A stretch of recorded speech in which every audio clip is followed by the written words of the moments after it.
एक राजा ने अपने सैनिकों को सड़क के बीच में एक बड़ी चट्टान रखने के लिए कहा। चट्टान को बीच सड़क में रखवाकर राजा ने अपने सैनिकों से छुपकर उस चट्टान पर नजर रखने के लिए कहा कि देखना उस चट्टान को रास्ते से कौन हटाता है। लोग उस जगह पर आते रहें और जाते रहें, लेकिन किसी ने भी उस चट्टान को रास्ते से हटाने की कोशिश नहीं की। उस चट्टान के पास से लोगों के गुजरने वालों में राजा के कुछ करीबी और शहर के बड़े व्यापारी भी शामिल थे, और उनमें से कुछ लोग तो राजा को ही कोसने लगते कि क्या राजा इस चट्टान को भी नहीं हटवा सकता। लेकिन किसी ने भी उस चट्टान को रास्ते से हटाने का प्रयास नहीं किया। ऐसा काफ़ी दिनों तक चलता रहा।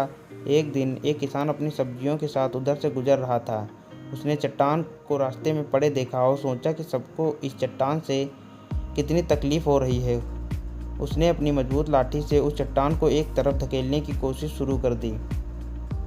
काफ़ी कोशिश के बाद वह उसे सड़क से हटाने में कामयाब हो गया। चट्टान रास्ते से हटाने के बाद किसान अपनी सब्जियों को उठाकर जाने ही वाला था कि अचानक उसकी नज़र एक पोटली पर पड़ गई, जो ठीक उसी जगह पर पड़ी थी जहां से उसने वह चट्टान हटाई थी।